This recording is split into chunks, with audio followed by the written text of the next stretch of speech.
أعمالنا من يهده الله فلا مضل له ومن يضلل فلا هادي له وأشهد أن لا إله إلا الله وحده لا شريك له وأشهد أن محمدا عبده ورسوله لا نبي ولا رسول بعده اللهم انفعنا بما علمتنا وعلمنا ما ينفعنا وزدنا علما اللهم آت نفوسنا تقواها وزكها أنت خير من زكاها أنت ولي أنت مولاها اللهم إنا نسألك الهدى والتقى والعفاف والغنى أما بعد. Para hadirin, para jamaah yang dicintai karena Allah Subhanahu wa taala. Tentunya kita bersyukur kepada Allah Subhanahu wa taala atas segala limpahan nikmat dan karunia dari Allah Subhanahu wa taala. Karena berkat taufik, rahmat, karunia serta nikmat dari Allah Subhanahu wa taala, kita masih bisa untuk hidup sampai saat ini serta beribadah kepada Allah Subhanahu wa taala. Dan jangan bosan untuk mensyukuri nikmat Allah Subhanahu wa taala. Kemudian apabila kita mendapatkan kebaikan dari orang lain, jangan lupa untuk bersyukur juga kepada Allah. Ya, di antara bentuk syukur kita kepada Allah apabila mendapatkan kebaikan melalui sebab orang lain, kita tidak lupa mengucapkan terima kasih kepada orang tersebut. Sebagaimana sabda Rasulullah sallallahu alaihi wasallam, la yashkurullah man la yashkurun nas. Tidak dikatakan bersyukur kepada Allah siapa? Orang yang tak pandai bersyukur kepada orang lain. Salawat beriring salam semoga tercurah limpahkan kepada junjungan Nabi kita yang mulia Nabi Muhammad sallallahu alaihi wasallam beserta keluarga beliau, para sahabat beliau, para tabi'in, tabi'ut tabi'in dan orang-orang yang senantiasa mengikuti beliau hingga hari kiamat kelak. Baik. Para jamaah sekalian yang saya cintai karena Allah Subhanahu wa taala, kita masih dengan pada pembahasan sebelumnya, yaitu berkaitan tentang manusia tetaplah manusia. Bagaimana cara kita berinteraksi, bermuamalah dengan orang lain. Ya, di antara kaidah yang harus kita pegang adalah sadari betul bahwa teman kita, umumnya kaum mukminin, mereka adalah manusia. Manusia sebaik apapun mereka pasti terdapat kekurangan. Ya, sesempurna apapun menurut kita, manusia tetaplah manusia. Sehingga ketika kita pegang kaidah ini, ya maka kita akan sangat merasakan kenikmatan yang begitu indah di dalam dada kita, dan lebih menjadikan kita pribadi yang mudah memberikan uzur kepada orang lain. Dan sifat seperti ini akan menjadikan lapang dada seorang hamba. Ya, seorang mukmin satu kepada mukmin yang lainnya. Berbeda dengan orang yang dia tidak berusaha memberikan pemakluman, memberikan uzur, maka dia akan sempit sekali dadanya. Sedikit melihat kekeliruan temannya langsung ingin ditegur, harus sempurna, ini harus terbebas dari kesalahan. Tentu ini sangat sulit. Ya, dan ini akan membuat orang lain itu menjauhi kita. Memang kita ini tidak mencari cinta seluruh manusia, tapi kita juga terjatuh ke dalam kesalahan apabila kita membiarkan orang lain itu membenci diri kita. Ya, maka hendaknya kita perhatikan bagaimana cara kita berakhlak dan bermuamalah kepada sesama kaum mukminin. Kemarin kita sudah memperhatikan beberapa dalil yang Allah Subhanahu wa taala sebutkan dan Rasulullah SAW sampaikan dalam hadis-hadis beliau yang sahih. Di antaranya adalah Allah mengatakan wa khuliqal insanu dha'ifa. Manusia itu asalnya diciptakan dengan keadaan yang lemah. Asalnya. Ya. Ada yang misalnya ya suka gurau misalnya, ada yang kadang keceplosan, ada yang kadang begini. Manusia dia dalam keadaan lemah. ya, rapuh. Yang namanya sesuatu yang rapuh, kayu yang lapuk, kita sikapi dengan keras lagi. Kita patahkan, kita injak kayu tersebut, hancur para jamaah. Namanya gelas, kalau kita banting maka dia akan pecah berkeping-keping. Itulah yang diajarkan oleh Allah dan Rasulnya Sallallahu Alaihi Wasallam di dalam agama Islam ini. Kita pun kemarin melihat bagaimana kisah Ibunda Aisyah. Padahal kita tahu bagaimana keutamaan beliau radhiyallahu anha. Kita tahu bagaimana tingginya kedudukan beliau di dalam agama Islam di sisi Allah Subhanahu wa taala. Di antara wanita terbaik di dunia yang pernah ada. Ya, istri Rasulullah sallallahu alaihi wasallam Ibunda Aisyah. Bersamaan dengan kebaikan dan kemuliaan yang begitu besar, beliau radhiyallahu anha juga tetap terjatuh ke dalam kesalahan yang kemarin kita kisahkan oleh penulis ini. Ya, bagaimana kecemburuan Ibunda Aisyah kepada Khadijah. Ya, sampai-sampai mengatakan kepada Rasul sallallahu alaihi wasallam, ya, ma tadhkuru min ajuzin min ajaizi Quraisy hamra'ish syaidatain halakat fid dahr. Apa yang kau ingat-ingat dari dia wahai Rasulullah? Nenek-nenek tua dari salah satu orang Quraisy, ya, saking tuanya, ya, tidak ada yang nampak di mulutnya kecuali merah semuanya. Itu ompong, jadi merah semuanya, subhanallah. Padahal kita tahu bagaimana kemuliaan Ibunda Khadijah. Ya, kalau kita nyebutnya ini karena sengaja, tentunya, ya, kita sengaja mencela Ibunda Khadijah, tidak boleh. Ini termasuk kekufuran. Tapi Ibunda Aisyah menyebutkan ini karena cemburu. Wajar orang cemburu. Ya, kadang apa yang disebutkan tidak kepikiran. Ya, tidak tertahankan, tidak terniatkan, hanya sebatas emosi. Makanya kalau orang talak menyampaikan cerai kepada istrinya kalau sambil marah itu tidak dianggap. Karena orang yang emosi, yang marah, kata para ulama itu bagaikan orang gila. Ya, akalnya hilang sesaat. Begitu juga dengan emosi karena cemburu dan semisalnya. Ya, ini Ibunda Aisyah radhiyallahu anha itu seperti itu. Ya, padahal wanita di antara wanita termulia yang pernah ada. Apakah kita langsung mencela beliau? Karena Ibunda Aisyah kok tidak layak jadi bini Rasulullah. Apakah kayak gitu? Tidak. Ya, inilah indahnya agama Islam. Sebagaimana dijelaskan penulis kemarin, ya, kesalahan-kesalahan seorang mukmin, khususnya mereka yang telah belajar agama dan berusaha mendekatkan diri kepada Allah. Kesalahan-kesalahan mereka itu bagaikan buih di tengah-tengah lautan kebaikan. Kebaikannya lebih banyak daripada kesalahan-kesalahan yang dilakukan. Seharusnya kita sibuk untuk berterima kasih dan mensyukuri kebaikan-kebaikan yang banyak tadi, dibandingkan sibuk menilai satu dua kesalahan. Ini sikap seorang mukmin terhadap kawannya, atau sikap seorang mukmin kepada istrinya, kepada orang tuanya, dan seterusnya. Ya, kecuali apabila memang orang tadi asalnya sudah jelek, ya, dengan agama tidak mau, ya, hobinya ini kejahatan, tidak bisa kita beri udzur. Seperti pembahasan sebelumnya, ada di masa di mana kita itu tidak boleh memberi maaf kepada orang lain, seperti pelaku kejahatan yang hobi melakukan kejahatan dan seterusnya. Ini tidak mungkin kita berikan pemaafan begitu saja, wajib diberikan pelajaran. Adapun yang asalnya baik, maka kita beri udzur atas kekeliruan mereka. Begitu juga ya, kata penulis di sini, wa huwa Sa'ad ibn Ubadah radhiyallahu anhu. Begitu juga ada sahabat bernama Sa'ad bin Ubadah. Beliau ini orang yang mulia, sahabat yang dikenal kebaikannya.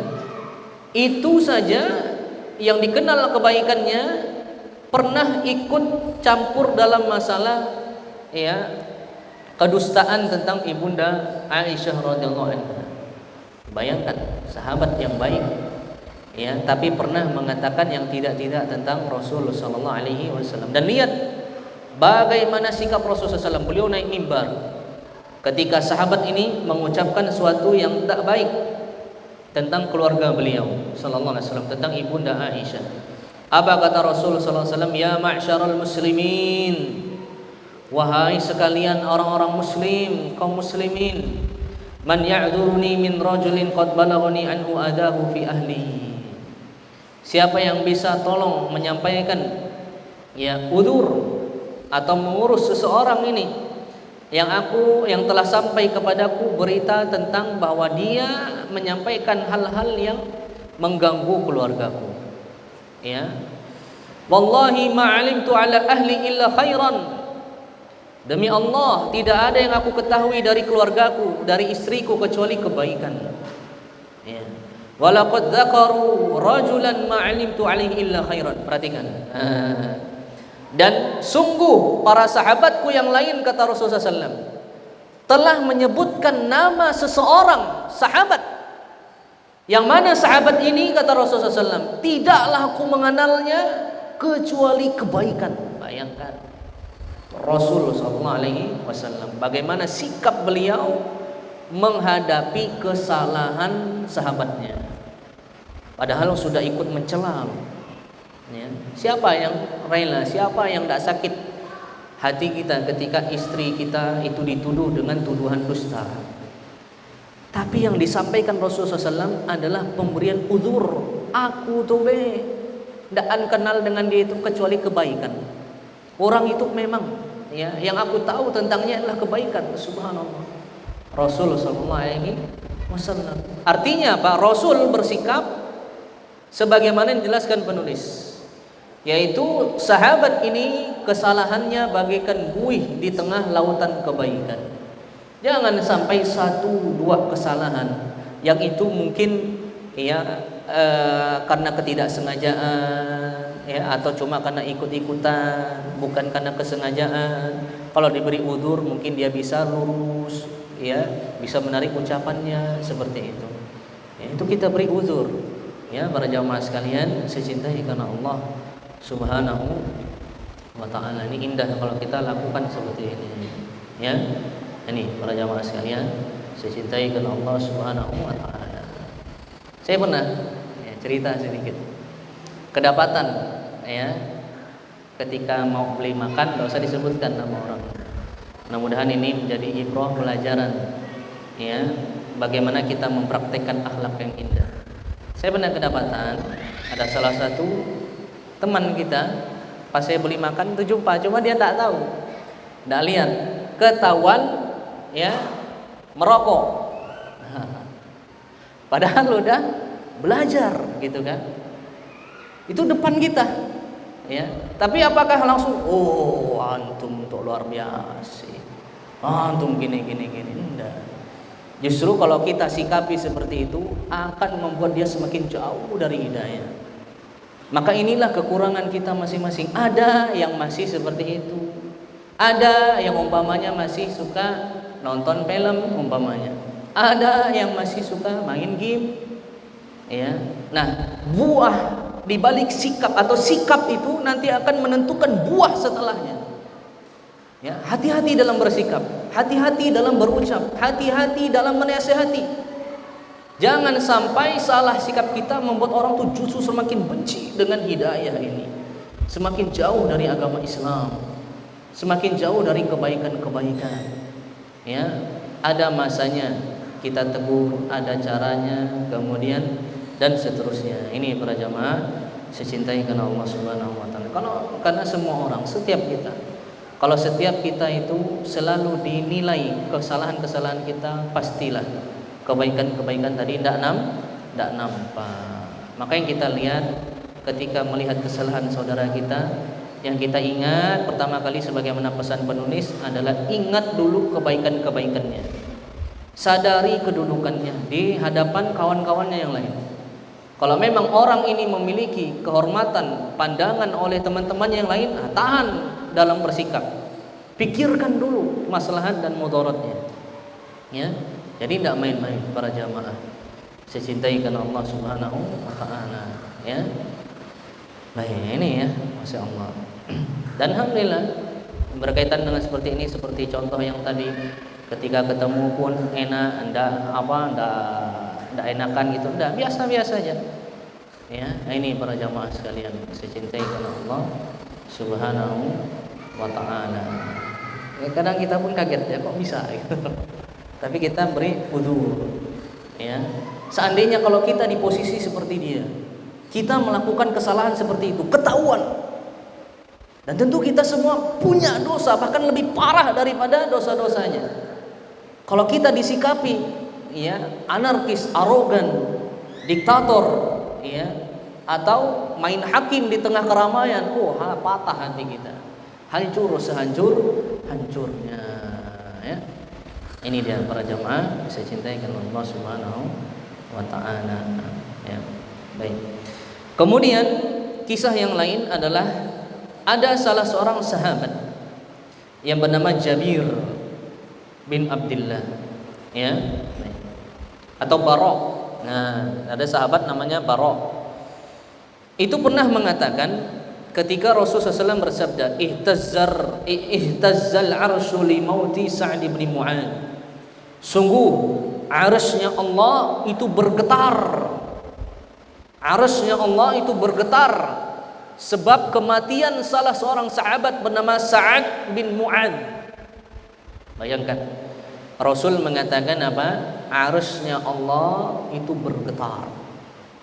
Arsy bergetar ini menunjukkan bahwa sahabat ini mulia di sisi Allah. Saking mulianya arsy sampai bisa bergetar. Merasakan kepergian Sa'd bin Mu'adz radhiyallahu anhu. Ya, ini. Kemudian ada sahabat ini mengatakan ihtazzas sarir. Yang bergetar itu kasur, bukan arsy-Nya Allah, tapi kasur orang. Subhanallah. Ya. Ini tentu adalah ucapan yang tidak selaras dengan apa yang disampaikan oleh Rasulullah sallallahu alaihi wasallam. Bayangkan kata penulis, kok bisa sahabat ini mengatakan di depan Rasul ya bahwa yang bergetar itu bukan arsy-Nya Allah, tapi kasur. Tapi inilah Rasul sallallahu alaihi wasallam dalam bersikap, ya. Beliau memberikan petunjuk, beliau mengajarkan kebaikan kepada para sahabatnya radhiyallahu anhum ajma'in. Ya, baik. Akhirnya apa?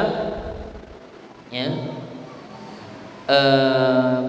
Para sahabat yang lain itu pun langsung angkat bicara, ya, kepada sahabat Sa'd bin Mu'adz ini. Kemudian dia mengatakan yang bergetar itu bukan kasur, tapi arsy-Nya Allah Subhanahu wa ta'ala. Ini dia para jamaah yang saya cintai karena Allah Subhanahu wa ta'ala. Kemudian kisah yang lain dalam riwayat yang lain, ya, dalam sebuah hadis riwayat Imam Muslim, ada tiga sahabat yang dia ini kelaparan, ya, terus kemana-mana. Kemudian persinggahan terakhirnya adalah ke tempatnya Rasul sallallahu alaihi wasallam, minta sesuatu untuk dimakan, ya. Maka Rasul pun membawa susu untuk mereka, ya. Maka Rasul pun membawa susu untuk mereka. Masing-masing ada jatahnya.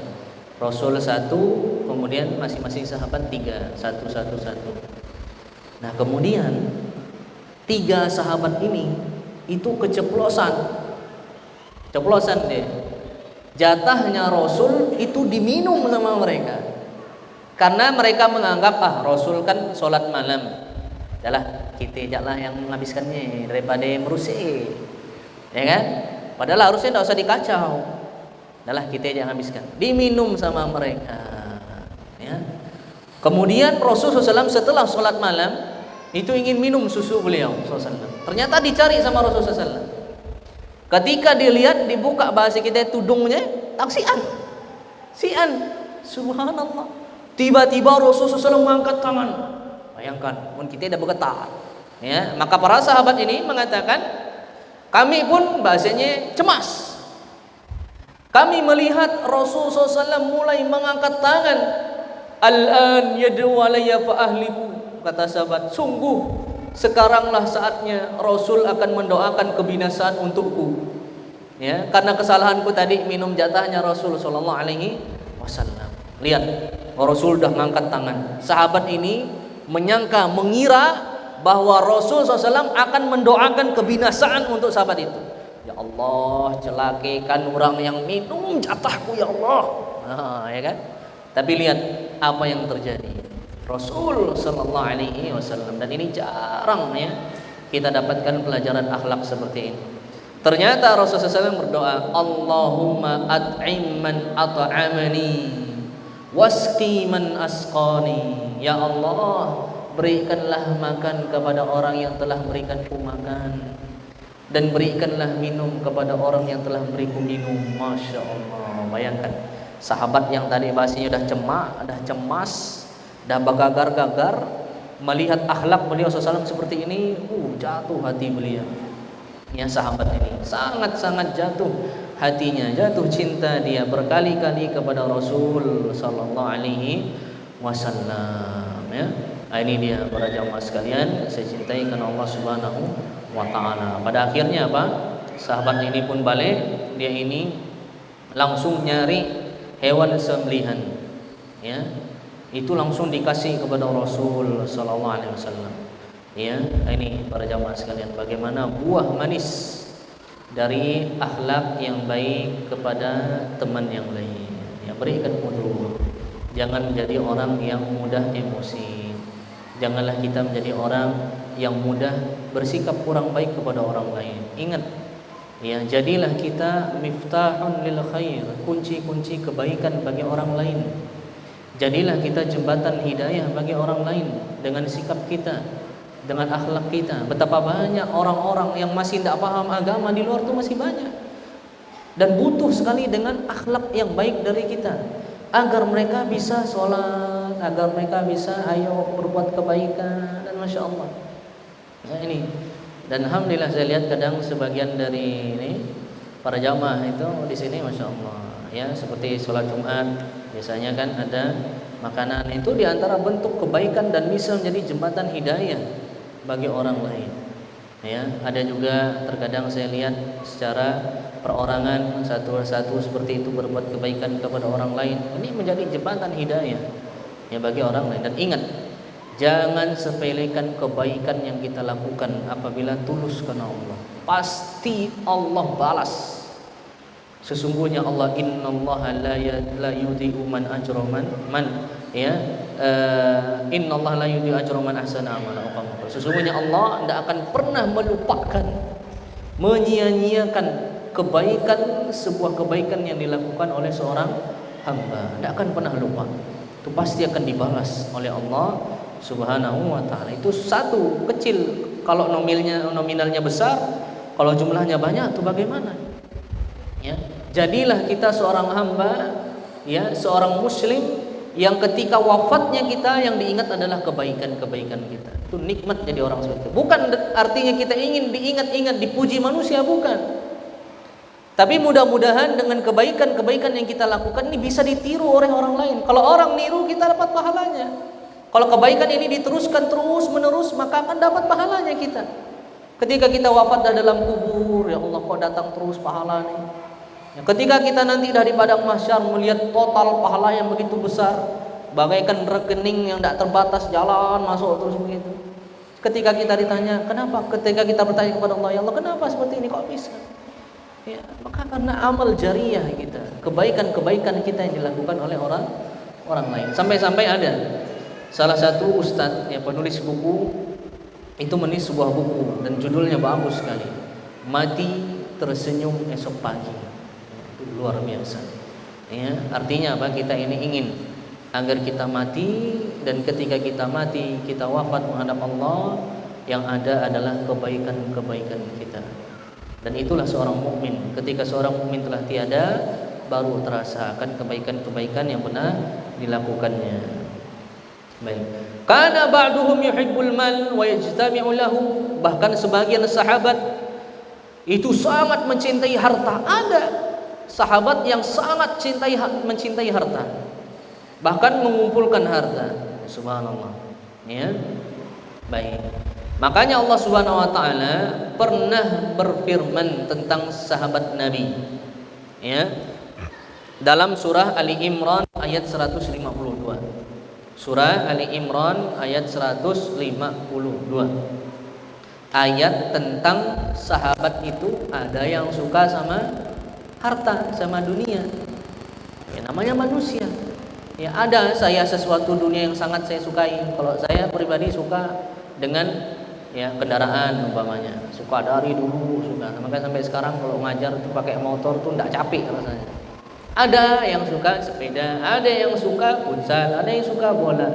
Selagi dalam batasan syariat ini tidak masalah. Manusia tetaplah manusia. Ya, selagi bisa diimbangi agar terus beribadah kepada Allah dan aktivitas yang kita lakukan tidak ada unsur keharaman dan aktivitas yang kita lakukan bisa menjadi penguat kita agar kita semakin giat dalam beribadah kepada Allah, ini tidak masalah. Lihat sekali lagi dalil tentang sebagian sahabat ada yang masih suka dengan harta, dengan dunia. Itu firman Allah dalam surah Ali Imran ayat 152. Ali Imran ayat 152. Apa kata Allah Subhanahu wa taala? Minkum man yuridud dunya. Sebagian dari kalian, yaitu para sahabat, ada yang masih suka dengan dunia. Wa minkum man yuridul akhirah. Sebagian kalian ada yang lebih suka terhadap kampung akhirat. Ini dijelaskan oleh Allah Subhanahu wa taala. Ya. Baik, ini para jamaah sekalian yang saya cintai karena Allah Subhanahu wa taala. Ya. Baik. Dan tentunya kita tidak mengatakan sahabat yang seperti ini mereka itu tidak mengindahkan akhirat, bukan. Tapi namanya fitrah manusiawi, tetap terkadang jatuh ke dalam kekeliruan-kekeliruan. Ya. Seperti para sahabat yang kita kisahkan kemarin, bahkan Umar ya, itu tidak ikut taklim sama Rasul, tidak ikut ngaji, tidak ikut kajian bahasanya, tidak ikut belajar sama Rasul. Apakah kita katakan cintanya dengan dunia karena taklim tidak mau, ya, kajian tidak mau, ya? Baik, kok mati? Baik. Ya. Kenapa? Ya, Umar itu sibuk, ya, beliau sibuk bekerja di pasar, jual beli, agar memenuhi, ya, habis baterai kayaknya. Untuk memenuhi nafkah keluarganya. Memenuhi nafkah dibandingkan dengan belajar agama, mana yang lebih wajib? Memenuhi nafkah keluarga. Ya, sehingga Umar bin Khattab terkadang lalai atau tidak ikut pelajarannya Rasul sallallahu alaihi wasallam. Tapi tidak kita jumpai sama sekali dari lisan Rasul sallallahu alaihi wasallam bahwa beliau mencela Umar, beliau membenci Umar radhiyallahu anhu. Dan tidak kita jumpai dari lisan para sahabat yang mengatakan bahwa Umar itu sangat mengejar dunia, sangat gila dengan dunia. Tidak ada. Karena para sahabat itu lahir dari madrasah Rasulullah sallallahu alaihi wasallam, tumbuh berkembang dari perkuliahannya Rasulullah sallallahu alaihi wasallam, manusia terbaik, mengajarkan akhlak yang baik, hati yang baik, kondisi jiwa yang baik, sehingga mereka tumbuh menjadi orang yang sangat indah di dalam bersikap satu sama lain. Ya, maka ini luar biasa para jamaah. Saya cintai karena Allah Subhanahu wa taala. Ya, namun ingat, ini juga bukan artinya kita terlalu kebablasan di dalam atau terlalu lembek di dalam hal ini. Ya, jadi kita terus biarkan, tidak juga. Ada masanya nanti dan ada orangnya yang pas, ya, untuk mengingatkan satu sama lain agar bisa ingat kepada tujuan sebenarnya atau terhadap kesalahan yang dilakukan. Kita memberikan uzur terhadap kesalahan bukan artinya kita meridho terhadap kesalahan, bukan. Tapi artinya apa? Ada masa di mana kita itu harus bijak di dalam bersikap. Tidak semua sesuatu yang benar itu harus disampaikan. Kalau harus disampaikan, ya, belum tentu waktunya pas. Ya, kalau waktunya pas belum tentu yang ngasih nasihat ini pas orangnya. Seperti itu para jamaah yang saya cintai karena Allah Subhanahu wa taala. Ya. Tadi dapat faedah, ya, dari Ustaz Firanda, Allah taala. Beliau mengatakan nasihat Ya, memperingati ini termasuk hal amar ma'ruf nahi mungkar. Kaidahnya kata beliau, kalau amar ma'ruf ya nahi mungkar, memperingatkan yang baik, melarang yang buruk, itu ada kaidahnya, yaitu lihat maslahat. Semakin maslahat suatu nasihat, maka semakin kita lakukan. Artinya apa?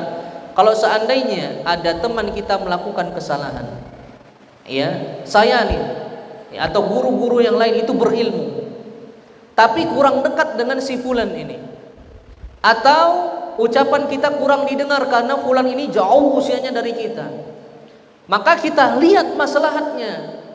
Apabila ternyata yang mengingatkan adalah ustadz lain yang usianya lebih tua umpamanya, atau sahabatnya yang usianya sebaya sehingga dia mudah untuk menerimanya, nah, kita nih walaupun berilmu minta tolong sama dia, tolong bang ingatkan Pak Fulan kemarin begini-begini. Oh ya, insya Allah saya ingatkan. Berdua ngomong, wah nyan ke kawan nyan, aduh masya Allah, astagfirullah, ternyata saya salah. Ya, seperti itu. Ya, ketika kita dalam amar ma'ruf nahi mungkar, yang dilihat adalah maslahat, bukan semangat. Tuh harus ingat, yang diingat kaidahnya adalah maslahat, bukan semangat yang sembrono. Ya, bahkan semangat yang sembrono ini kata Imam Ibnu Qayyim rahimahullah termasuk 3 induk dosa. 3 induk dosa itu ada 3. Ya. Pertama adalah sombong, kedua adalah semangat berlebihan, ketiganya saya lupa, ya hasad kalau tidak salah. Nah, semangat berlebihan ini diantara induk dosa dan pernah terjatuh sekali dilakukan oleh bapak kita Nabiullah Adam alaihissalam. Disebutkan ya para ulama semisal Imam Ibnu Qayyim rahimahullah taala. Ya, ini dia para jamaah. Jadi kita lihat, apabila kesempatan memberikan nasihat itu diterima melalui orang lain atau di tempat yang lain, maka itu kita lakukan. Ya, sekali lagi bukan artinya kita beri udzur terhadap kesalahan, bukan kita ridho, kita ingkari dalam hati. Cuma nyari waktu yang pas ini yang harus dengan ya ketelitian. Jangan sampai kita ya menjadi orang yang sikap kita membuahkan buah kejelekan. Baik, bahkan bal waqad farra minhum qaumun minal qital wa min fadailihim walakinna Allah qad afa anhum subhanallah. Bahkan kata penulis, sungguh sebagian dari para sahabat manusia terbaik yang pernah ada di muka bumi ini itu pernah lari dari medan perang. Bayangkan, lari dari medan perang ini termasuk dosa besar, tidak boleh sama sekali, sangat besar dosanya di sisi Allah Subhanahu wa ta'ala. Itu lari. Bahkan yang melakukannya kata penulis adalah orang termulia, salah satu orang termulia di kalangan sahabat. Walakinnallaha qad afa anhum, akan tetapi Allah memaafkan mereka. Allah Subhanahu wa ta'ala. Ya, ini subhanallah. Artinya apa? Di sini mengajarkan kepada kita kaidah bagaimana manusia tetaplah manusia. Ini dalilnya surah Ali Imran ayat 155. Surah Ali Imran ayat 155. Tentang apa? Ya, sahabat yang lari dari medan perang. Ya, baik. Innal ladzina tawallaw minkum yaumal taqal jam'an innamastazallahum syaitan bi ba'di ma kasabu. Lihat indahnya cara Allah melihat kesalahan seorang hamba. Perhatikan indahnya cara Allah memperhatikan atau menyikapi, menanggapi kesalahan seorang hamba yang asalnya mulia.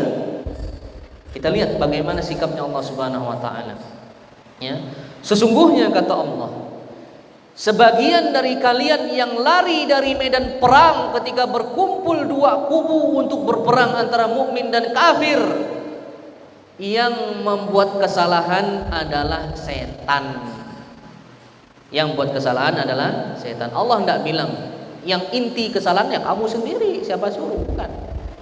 Ya, Allah mengatakan sungguh setanlah yang menggelincirkan mereka akan sebagian dosa yang mereka lakukan. Ini konteks ini indah para jamaah. Diperhatikan, konteks ungkapan Allah ini sangat indah di dalam menghadapi kesalahan seorang mukmin. Allah sekali lagi mengatakan sesungguhnya orang sebagian dari kalian yang lari dari medan perang ketika berkumpul dua kubu untuk perang, itu bisa terjadi sebab setan yang telah menggelincirkan mereka.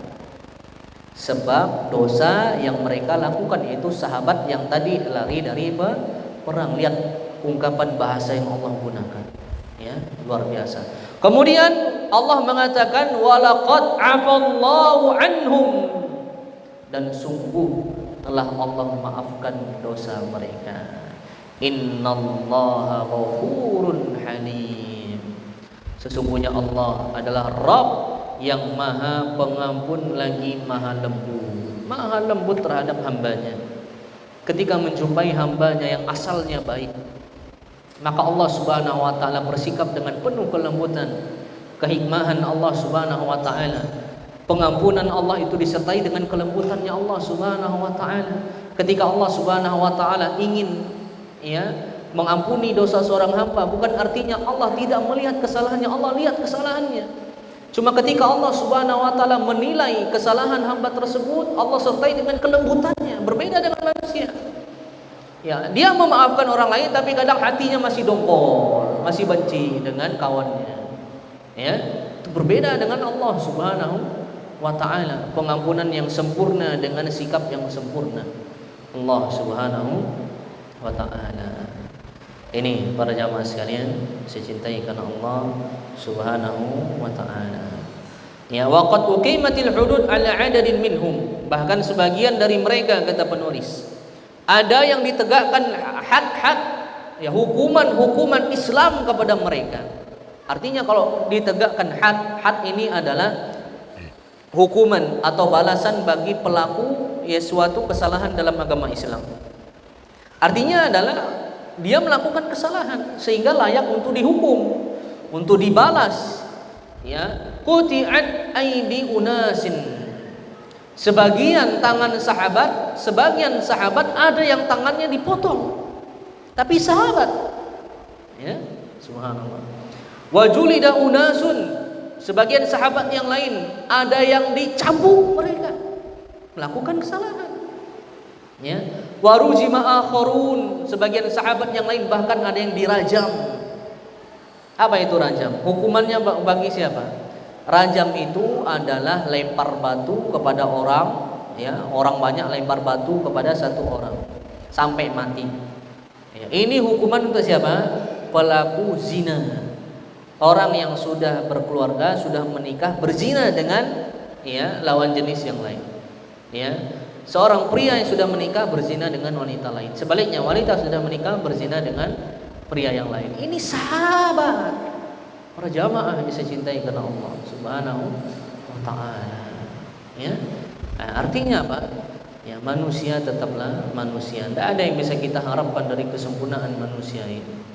Kalau sahabat saja seperti itu, ada yang tangannya dipotong, ada yang sampai dijilid, sampai dicambuk, bahkan sampai dirajam, apalagi kita.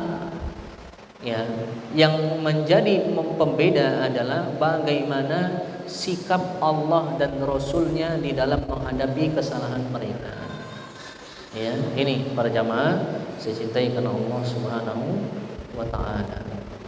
Ya, bal wa ba'duhum qad waqa'a fi yaminin kadhibin min ajli 'aradin min aradil hayatid dunyal faniyah.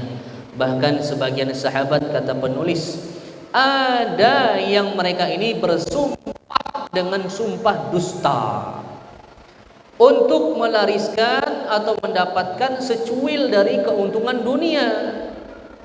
Itu para sahabat kadang terjatuh dalam seperti itu. Ya. Pernah tidak saya sampaikan sebuah kisah riwayat tentang Umar bin Khattab. Jadi Umar bin Khattab ini suatu ketika kehilangan salah satu sahabat beliau. Ya, di mana? Kok tidak ada, si fulan ini kok tidak ada. Ya, maka ada yang laporan kepada beliau, wahai Amirul Mukminin, sesungguhnya si fulan telah terjatuh dan telah jauh sekali jalannya. Si fulan ini selain jarang ya di majelis engkau lagi, dia sudah minum khamar, mabuk-mabukan. Bayangkan, muridnya Umar radhiyallahu anhu, kerabat sahabat Umar, ya, yang bermajelis dengan Umar, berguru dengan Umar. Ya, manusia terbaik nomor 2 setelah para nabi dan rasul alaihi wassalatu wassalam. Itu ketahuan mabuk, kemudian pergaulan yang amburadul. Kemudian yang menakjubkan adalah sikap Umar radhiyallahu anhu. Beliau menulis surat yang isinya adalah ungkapan dari hati beliau untuk temannya ini. Awalnya beliau mendoakan semoga kebaikan terlimpahkan atasmu, semoga, dan seterusnya. Kemudian beliau hanya menyampaikan satu ayat saja sebagai pengingat untuk sahabat ini yang telah terjatuh kepada kesalahan, yaitu firman Allah Subhanahu wa taala, "Ghafirid dzanbi wa qabilit taubi syadidul iqabi." Dialah Allah. Ayat tersebut berbunyi, dialah Allah, ya, pengampun dosa, penerima taubat, dan pedih siksanya. Ketika sahabat Umar ini membacanya dengan penuh isi hati dan merasakan akan ketulusan hati orang yang menulis, yaitu Umar bin Khattab, perlahan-lahan dia baca sampailah ayat Allah yang tadi. Dia membaca, Allah adalah Rabb yang Maha Pengampun dosa, penerima taubat dan pedih siksanya. Menangislah sahabat ini. Dia pun mengatakan kepada jiwanya, kepada hatinya, duhai hati, duhai diri, sungguh Allah Subhanahu wa taala masih menerima taubatku, masih mau mengampuniku, padahal aku udah minum khamar, udah jauh dari Allah. Ya Allah, beruntungnya hamba. Kemudian Allah Maha pedih siksanya. Aku tidak mau lagi bermaksiat kepada Allah. Aku baru sadar, aku ingat bahwa Allah pedih siksanya. Akhirnya apa? Sahabat ini pun menulis pesan balik untuk Umar. Kemudian sahabat yang lain pun laporan kepada Umar bin Khattab. Ternyata sahabat ini sudah kembali bertaubat, hijrah lagi, dan baik perjalanan taubatnya. Itu. Kemudian Umar pun berpesan kepada para sahabat yang lain, "Hakadza tasna idza wajadta ya min akhika al-khata'a." Beginilah yang seharusnya kalian lakukan, wahai para sahabatku, seandainya kalian mendapatkan kesalahan pada saudara kalian. Bukan dengan kita hardik, kita justice, kita patahkan hatinya. Ya, kebijakan itu penting, hikmah itu penting di dalam agama Islam. Makanya Nabi Allah Ibrahim alaihissalam di dalam surah Al-Baqarah, Allah mengisahkan tentang doa Nabi Ibrahim kepada Allah Subhanahu wa taala.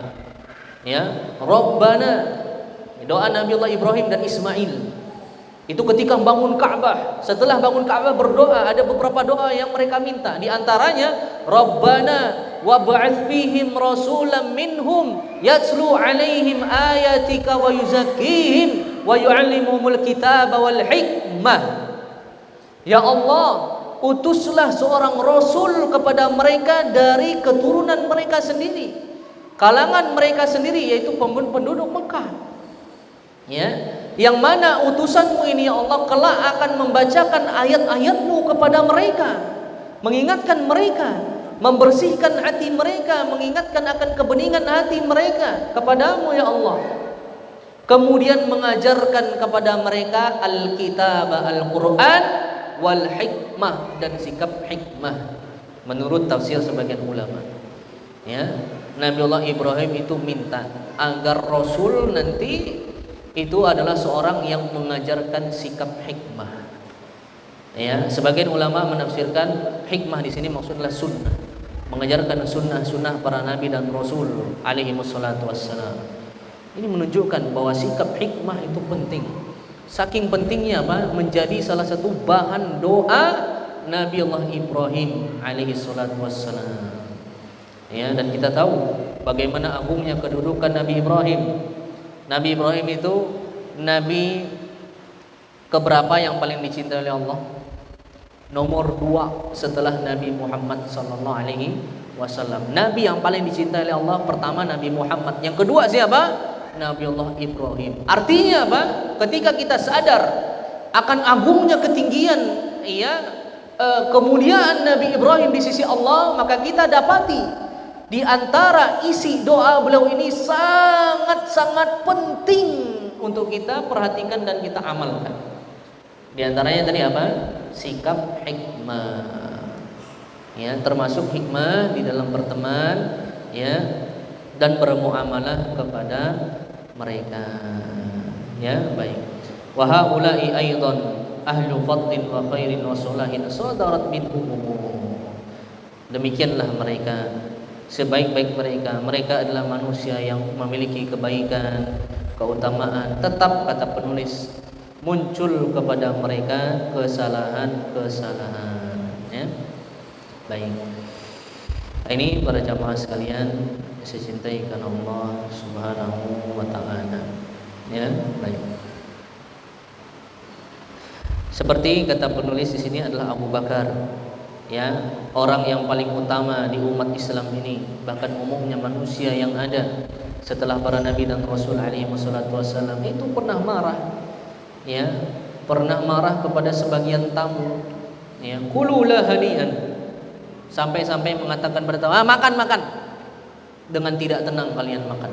Bayangkan, ya, padahal Abu Bakar orang yang paling lembut, ya, di antara para sahabat, yang sangat mudah menangis, ya, bahkan wa yasubbu waladahu, mencela anak tamu-tamu ini, ya, itu Abu Bakar radhiyallahu anhu. Terjadi kesalahan terhadap diri beliau, ya. Kita lihat wa abuna Adam, begitu juga dengan ayah kita Nabi Adam beserta istri beliau yaitu Hawa, itu pernah terjadi kesalahan kepada keduanya, ya. Fayat ma'u Adam fil khulud, Nabi Adam pernah berambisi untuk kekal, menjadi makhluk yang kekal, ya, tertipu dengan iming-imingan iblis ketika iblis memberikan tipuan-tipuan bohong mereka kepada Nabi Allah Adam dan istri beliau, ya. Mau enggak aku tunjukkan sebuah pohon, kalau kalian makan buahnya nanti kalian kekal atau paling tidak jadi malaikat yang mulia, ya. Padahal Nabi Adam tahu pohon ini tidak boleh didekati, sudah diingatkan sama Allah. Cuma karena ambisi tadi, semangat yang berlebihan tadi, ingin menjadi hamba yang baik, akhirnya Nabi Allah Adam jatuh ke dalam kesalahan, ya. Ini para jamaah sekalian saya cintai karena Allah Subhanahu wa taala. Mungkin kita adzan dulu sebentar, habis itu kita lanjutkan sedikit untuk menyelesaikan materi ini sedikit lagi. Wallahu a'lam. Silakan, siapa yang adzan?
Bismillahirrahmanirrahim. Alhamdulillah, wassalatu wassalamu ala Rasulillah. Kita lanjutkan sedikit menyelesaikan materi. Ya, jadi kita lihat bagaimana orang-orang mulia itu terjatuh ke dalam kesalahan. Seperti Nabi Allah Adam. Nabi Allah Adam adalah hamba yang langsung Allah ciptakan dengan tangan Allah Subhanahu wa taala. Ya Allah sempurnakan bentuk tubuhnya. Bahkan sebagian ulama mengatakan, mana yang lebih ganteng antara Nabi Yusuf dengan Nabi Adam? Siapa yang lebih ganteng? Ya, kita tahu Nabi Yusuf itu tampan. Sebagian ulama mengatakan yang lebih tampan adalah Nabi Adam alaihissalam. Kenapa? Karena langsung diciptakan dengan tangan Allah yang maha sempurna, zat yang maha sempurna. Ya. Kemudian kita lihat Nabi Allah Nuh itu pernah melakukan kesalahan terhadap anaknya. Begitu juga Nabi Allah Ibrahim alaihissalatu wassalam pernah melakukan kesalahan, pernah minta agar agar Allah mengampuni orang tuanya yang kafir. Tentu tidak boleh. Tidak boleh seorang mukmin itu berdoa kepada Allah agar mengampuni orang tuanya yang kafir. Tidak boleh. Ya, tapi Nabi Allah Ibrahim terjatuh ke dalam kesalahan tersebut. Begitu juga Nabi Allah Yusuf pernah terjatuh ke dalam kesalahan. Beliau pernah mengatakan, "Udhkurni 'inda rabbika." Tolong sebut-sebut nama saya di sisi Tuhan kamu. Ya, tentu ini tidak layak dilakukan oleh seorang nabi agar diingat-ingat oleh orang lain, enggak. Ya, agar diingat-ingat kebaikannya, enggak. Begitu juga Nabi Allah Musa beberapa kali pernah melakukan kesalahan. Padahal Nabi Allah Musa alaihissalatu wassalam seorang nabi, salah satu dari nabi ulul azmi, rasul terbaik yang pernah ada. Ya, di antara para rasul yang lain. Itu pernah alqal alwah wa akhadha bi ra'si akhihi yajurruhu ilaih. Pernah melemparkan papan-papan Taurat. Ya, papan-papan Taurat itu dilemparkan karena marah. Kemudian menarik kepala Nabi Allah Harun sampai terjatuh tersungkur. Itu Nabi Musa alaihissalatu wassalam. Pernah juga mengingkari janji yang beliau buat kepada Khidir ketika Khidir mengatakan, engkau tidak mungkin bisa sabar ikut denganku wahai Musa. Bisa insyaallah. Ya, baru jalan pertama udah nanya-nanya, tidak bisa sabar. Kedua nanya lagi, tidak bisa sabar. Nabi Allah Musa alaihi salatu wassalam, bal wa nabiyuna salawatu rabbi wa salamu alaihi. Bahkan nabi kita yang mulia Nabi Muhammad sallallahu alaihi wasallam, sayyidun nas, pemimpinnya manusia yaumul qiyamah, pada hari kiamat, wa awwalu syafi'in wa awwalu musyfi', orang pertama kali yang memberikan syafaat dan diberikan pertolongan oleh Allah Subhanahu wa taala, manusia yang pertama kali masuk surganya Allah Subhanahu wa taala, pemilik maqam al-mahmud, sebuah tempat yang disediakan khusus untuk seorang hamba. Tidak ada yang bisa memasukinya kecuali Rasul sallallahu alaihi wasallam yang telah mendapatkan telaga dari Allah Subhanahu wa taala. Itu Allah mengatakan kepada diri beliau sallallahu alaihi wasallam dalam surah Al-Kahfi ayat 10, "Qul innama ana basyarun mithlukum." Katakanlah wahai Muhammad, sesungguhnya aku ini sama seperti kalian, hanya manusia biasa sama seperti kalian. Artinya terkadang terjatuh ke dalam kekeliruan, tapi Allah jaga, Allah luruskan kembali. Nabi Muhammad SAW yang pernah melakukan kesalahan, pernah lupa di dalam solat beliau, "Innama ana basyarun arda kama yardal basyaru wa aghdabu kama yaghdabul basyaru." Sesungguhnya aku adalah manusia biasa. Sebagaimana manusia itu bisa ridha, aku juga bisa ridha. Manusia bisa marah, aku juga bisa marah. Kata Nabi SAW. Bahkan diantaranya yang terakhir adalah firman Allah dalam surah Abasa yang telah ma'ruf. Abasa wa tawalla. Muhammad ini, kata Allah, bermuka masam dan berpaling, anja'ahul a'ma, ketika datang orang yang buta kepadanya ingin belajar agama. Nabi Muhammad sallallahu alaihi wasallam ini manusia-manusia termulia saja terjatuh ke dalam kesalahan dan disikapi dengan baik oleh Allah dan Rasulnya sallallahu alaihi wasallam. Apalagi kita yang sangat jauh dari kemuliaan mereka. Maka sikap kita terhadap kesalahan teman kita itu akan menentukan buah yang manis atau buah yang buruk nanti di masa mendatang. Mungkin ini yang bisa kita sampaikan. Kurang lebih saya mohon maaf. Insyaallah pada pertemuan berikutnya kita akan bahas sebuah tema tentang bagaimana menambal kegelisahan hati orang lain, menghibur hati orang lain yang sedang dirundung dengan kesedihan mereka. Subhanakallahumma bihamdika asyhadu an la ilaha illa anta astaghfiruka wa atubu ilaik. Assalamualaikum warahmatullahi wabarakatuh.